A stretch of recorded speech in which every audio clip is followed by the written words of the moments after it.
من محمد أمان بن علي الجامي والله تعالى. الشيخ محمد أمان الجامي رحمة الله عليه، وأنا أعرفه طيب، رجل طيب، درس كثيرا في كتب العقيدة وأورد النبوي الشريف من قبل بعض المرضى، مرضى القلوب. السلام عليكم ورحمة الله وبركاته. قبلين قيا أكم جرجرتو نغاخيسني الحمد لله. أرانتنا سينا دكتور محمد أمان الجامي قطاس دفان ديبنيتي جرا وصوغر سودي إمالهن إيغلين درغا غند شيخ محمد أمان الجامي تديبياني يرو هنگا تقوف أجتران أجمتي وصوهم بيخن تكا منهج صوفيا خيس سينن كست ربين طول إساتين إسان باسي بيخني وصوهن تاني جالل سودي وان قبنيف وان هنداو ديسان إن خيسا بهن تنطل ربين إسان لمان الرتي أولي يروجل قباتي في منهج صوفيا الرا إسان باسي أكما آدا بيتين خيستي بيكما تهتي أكيدا أشائرا برتا تران أكا أكيدا أشائرا برتا تران خطابة الرتي برتني في الرتي تعليق أقولن برتا إساني خيسا نما تقوتي أغرسيسا akkaataan isaan manhaja badaa kana keessaa ittiin bahan gana isiniif dhiheessina. Amma gara imala gara Suudiitti dabarra. Sheekh Abdul Kariim Sheekh Hassan waa'ee imaltuu isaanii yeroo dubbatan akkana jedhan. Imala gara biyya qulqulluu Suudi Arabiyaa kan sinqii waa xiqqoo malee harkaa hin qabne eegalle. Magaalaa Harar irraa kaanee deemsa itti fufne. Erga guyyaa lama deemnee boodaan magaalaa Soomalee tan qarqara baharaa jirtu tan magaalaa Adaniin kallattii dhiyaatti wal fuullee jirtu Zeel'a tan jedhamtu geenye.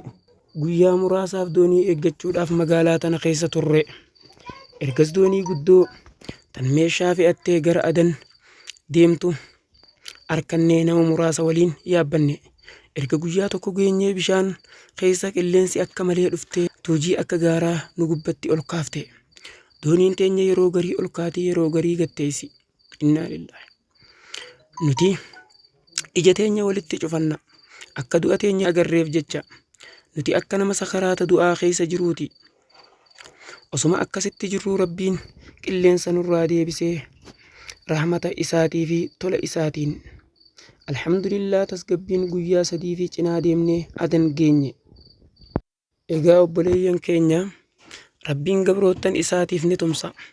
Sheekan keenya alhamdulillahi rabbil caalamiin rabbiin bishaan kana keessaa isaan baasee Adaniin nuuf gahee alhamdulillah summa alhamdulillah jenna. Erga Adan keessa guyyaa muraasaaf teenyee ergasii Adan keessaa baanee magaalaa Lahaj bira dabarree gara magaalaa Raahidaa jedhamtu tan daangaa Yaman irratti argamtu tan Yamaniin bultu geenye.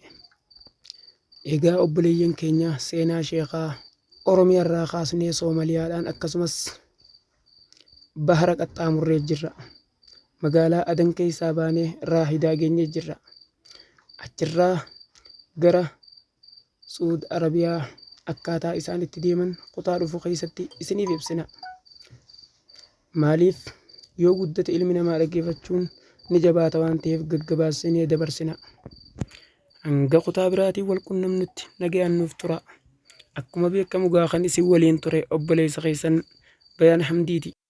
Viidiyoo kana gisee dhaggeeffattan hundi keessanuu laayikii fi sheer godhuu hin dagatina. Galatoomaa. الشيخ محمد أمان ابن علي الجامي. محمد أمان مركب، اسمه كامل محمد أمان، واسم أبيه علي، وهو عالم فاضل قدم المملكة قديما من الحبشة. ولا نلتفت إلى نعيق الناعقين وصراخ المرضى. بعض الحزبيين سواء من المفرطين أو المفرطين زعموا أن ثمة طائفة تسمى الجامية، والجامية عند هؤلاء هي اسم لكل من يقف مع دولة الإسلام، دولة التوحيد، المملكة العربية السعودية، دولة الإسلام، دولة الخير، الدولة التي مدت ظلالها وفوائدها إلى كافة أرجاء العالم الإسلامي.